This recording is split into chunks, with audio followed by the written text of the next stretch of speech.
Hey guys, how's it going? Welcome back to Absolutely. My name's Hassan. This is Dan, and we're going to talk about Invincible Season 2, Episode 2.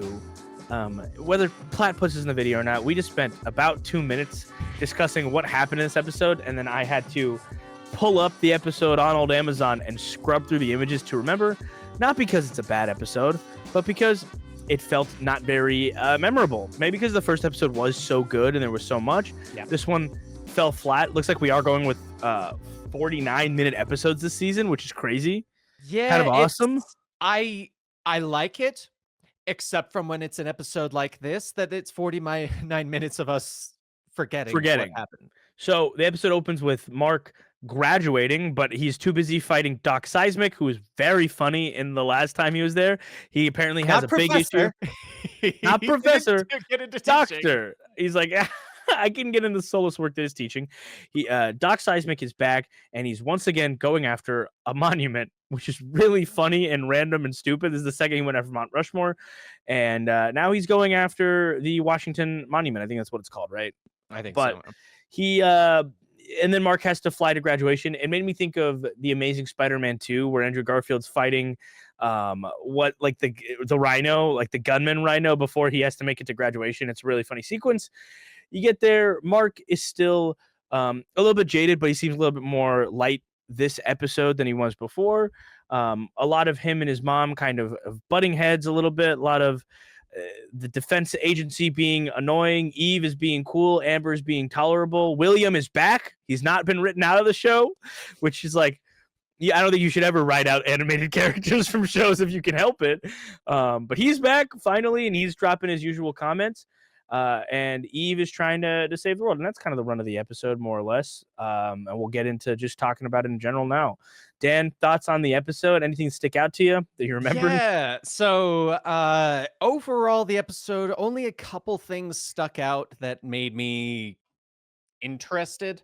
One, I did enjoy the Atlantis scene just because I like that he showed up and they're like, no, we got rid of those laws so long They're ago. barbaric. Yeah. But my favorite part though is that they're like, how barbaric? We're gonna have you fight this thing to the death, like civilized. Dude, trial by combat is funny. so great. It's such so a good concept. I don't like it when you can sub for other fighters, like Game of Thrones style, when it's like Cersei always pulls out the mountain. It's a bit cheap, but outside of that, trial by combat, I thought that was cool. I also, small pit of me thinks that Cecil purposefully shot the chain on the sea creature and had intended on it destroying all the Atlanteans. I would not have been surprised if that is like some sort of behind the scenes. I don't think he did that, but I wouldn't be shocked at all if he right? did. Scumbag. But besides that, the only other part that sticks out in my mind, not Mark related at all, and that was Eve in Chicago. And I loved, I don't like the dynamic with her and her family because it's the classic, it's meant to make you frustrated with them. Like that's it makes my blood boil in a way that like is so crazy. Yes. It's so crazy and it's so frustrating because the dad, I don't know if you've bumped into people like this in your life. I've certainly met people like this in mine where it's just this like ego and this inability to acknowledge the next generation. It's this very like conservationalist ideology of like, I'm the man, I bring home the bacon, my fat wife cooks it. Like, I don't know, dude, like that. What is this like weird dynamic that he has here? I hate Eve's mom too. I actually don't like subservient abusers. Not abusers, hold on, my phrase is correctly. I don't like people who are in that dynamic and don't protect their children with everything that they have in them. Right. Like the fact that you would ever make excuses for an abuser blows my mind. Neglectful parents. What I said was wrong. I was so wrong. I don't like a subservient abuser. I don't know what the fuck that means. But yeah, it's that whole storyline is really frustrating. I hate that he got one up on her, that she did in fact like people got hurt. Yes, and that's what I actually liked though. Not the fact that he like threw it on her of like, oh, you're so stupid, but more of like the realization and the acknowledgement of you can have powers to magically build things and fix things that doesn't change what is there and that not everything can work like that. And I kind of liked that because not mostly because of the fact that with Eve's character and her power sets, if they didn't say something like that, she's a god, like literally a god, can't do anything wrong. But this was a great like showing of no, you can literally change atoms, rebuild things. That doesn't change things. And I liked that. I liked that they did that because I feel like they've been setting Eve up to be a little too overpowered. Well, and that's how she is. She just has a limit. She has a limit to how much she can do it, but her power can do anything, but she can't do anything. That's what It's like she's got to have that. She could do all that stuff easily, but she doesn't have the knowledge or that depth of a mindset to go, oh, why isn't this area built into anything? She just goes, I can build. And here's the thing with that falls under the city. Like that's still, I still think it's a city issue. They didn't say why they weren't doing it, and there's no reason, even if it is a sinkhole, for a lot to sit full of trash that could have been cleared up. You reinforce the ground, you block it off, you put something around it to block off people from going there. And also, if Eve knew, she probably could have reinforced the ground. Exactly, but that's she could have turned the earth molecules of the sinkhole into concrete. Like there's your win into titanium, right? Forget concrete. Like there's another thing she could have done. And her powers, like the limiter of her power always lies in fatigue, that she just has a limit to how much she can use her abilities. Because even fatigue, and it's very clearly one of those ones that like if Eve was, as many comics like superhero universes have, a super intellect where she like sees things on such a molecular level, she would be a literal god. But that's what I'm saying about it, though, is that I like that they are making it clear that you can have godlike powers, but without certain knowledge behind it or different things like that, you can't just instantly fix it. And I like that they did that, because otherwise she would become the instant, oh, we need something fixed, grab Eve. And I'm glad that they set it up early up in this season of she's powerful, she can do a lot, she's got her limits, she can't fix things if she doesn't know there's something to fix. Yeah. And I think awesome. I think she was fantastic, though. Like I really enjoyed it. I like that she is back in there. I like that. I hope we're going to get some more dynamics of Invincible and Adam Eve, as opposed to them as Mark and Eve, because I feel like we don't see them as superheroes together. Well, it's because she's not a superhero anymore. Well, she's like a humanitarian, and she's doing stuff with her powers. That's true. She stopped fighting, which is cool. And I really, really do dig their storyline. And let's go to Amber, because Amber's like the worst part of the show by a landslide last season, and that's because of poor writing. I actually tweeted about this the other day and got into a little bit of discrepancy because people didn't understand what I was saying, or some people didn't. Very few people didn't understand me, but it was enough for me to be like, let me talk about it on the show that I talk about the show. It's this idea that I dislike Amber because she's a person of color. It's like, no, I dislike that they took a white character that was relatively like, okay, like on her best day was okay, on her worst day was like, and they race swapped her, which is whatever. But then after the race swap, they made her character comparatively from the comics, like terrible, like awful, mean, not understanding. And maybe they were building towards this growth point where now she's like chill and she's letting Mark do what he's got to do, and she's understanding of him. And this could just be a lull in between, when because Mark seems like he is becoming more and more invincible than he is Mark Grayson, even in the interim of like, hey, Amber, I want to go to college with you. Let's open our acceptance letters together. Like all of that. I still like, it still feels like Mark is heading down a route of like, he's going to be the hero. Like he's working for Cecil full time. That's pulling him in and out of places. And Amber's not going to do that. And it'll be interesting to see how that relationship evolves, especially now as she's less of an insufferable, frustrating character. Again, in the comics, she's meh. She's middle of the road. She's kind of irrelevant other than for the growth of Invincible. And this, they made her a focal point. They gave her a fantastic voice actor being Zazie Beetz, who's Domino in Deadpool, who's Van in Atlanta, like a great actress. And then they gave her just like a character that was very, very needlessly frustrating. So it'll be interesting to see where we end up with that. Donald is back. He's living.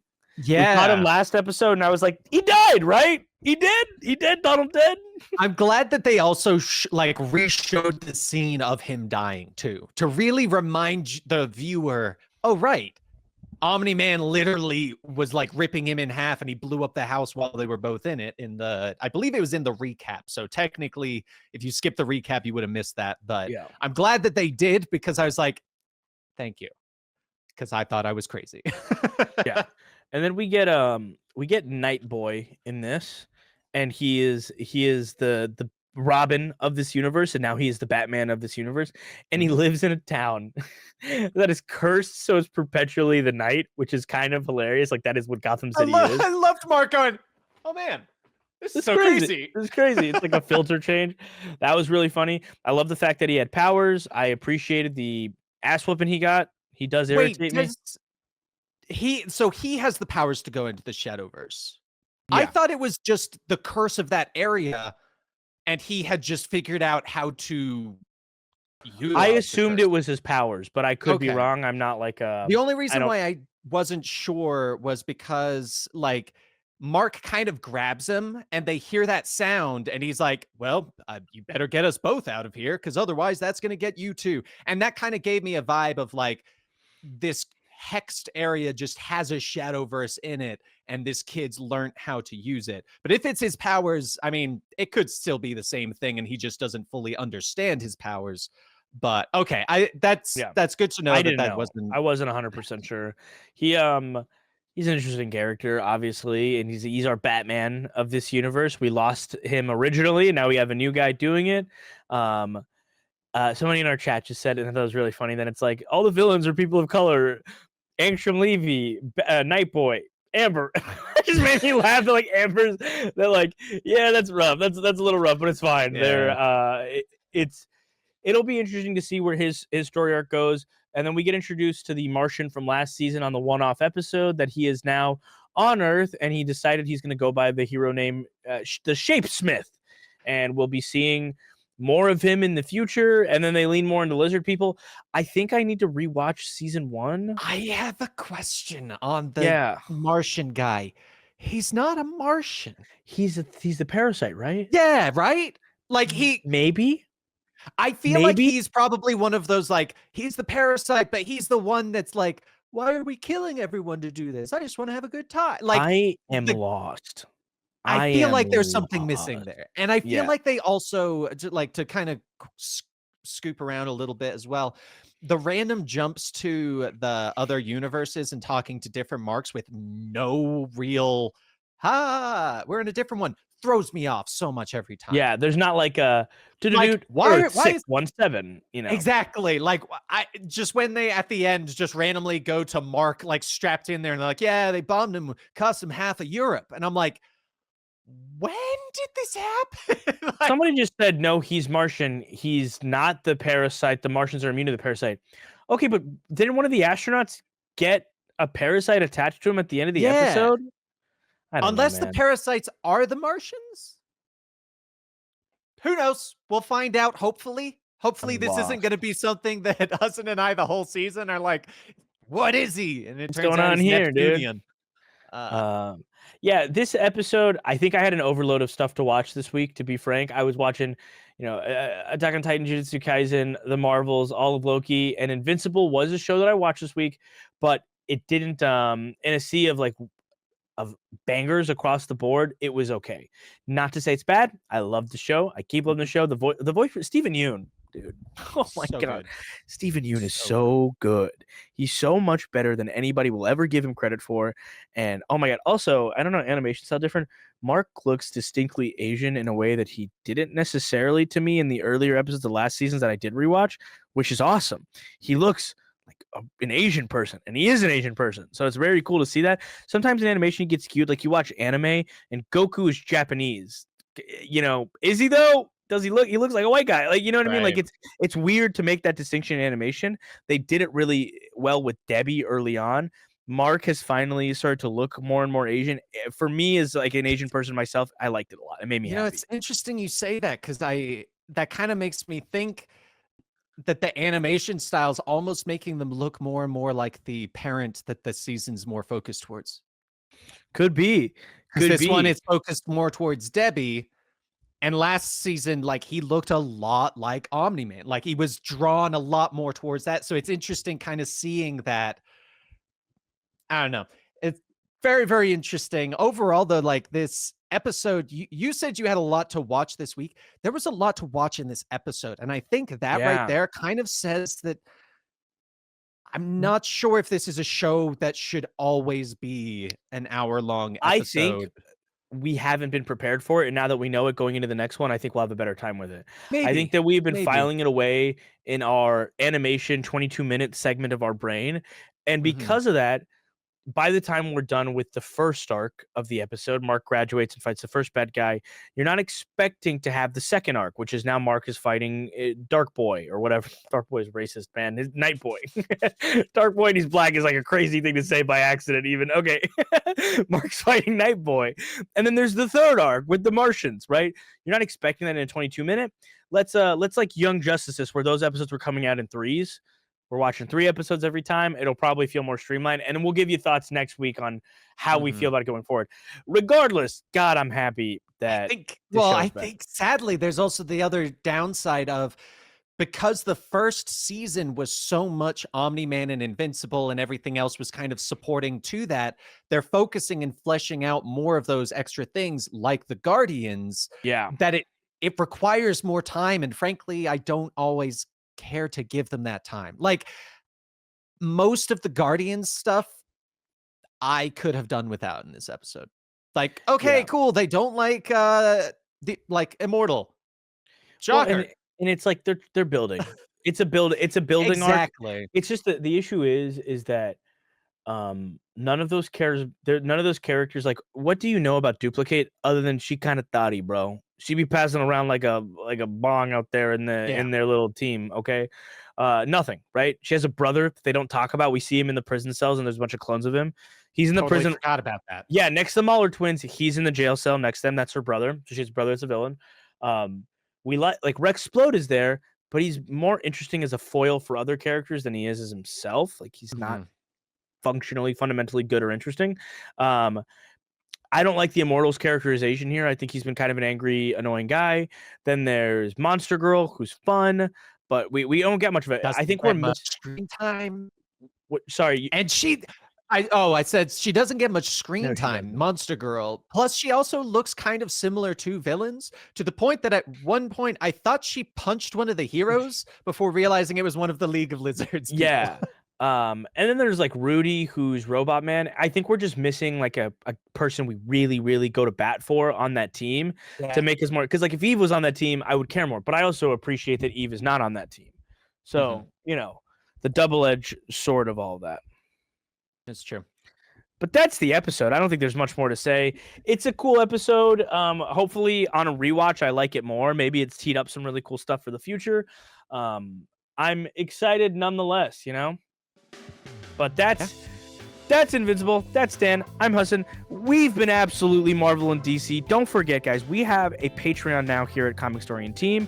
A lot of shakeups are happening in our direction, and we decided it's time to turn to you guys and work together, give you guys some great exclusive contents that are just for you, and also build out some extra income for us so we can make cooler and cooler stuff for you guys every week. Check out that linked down in the description below, and we'll see you guys next time.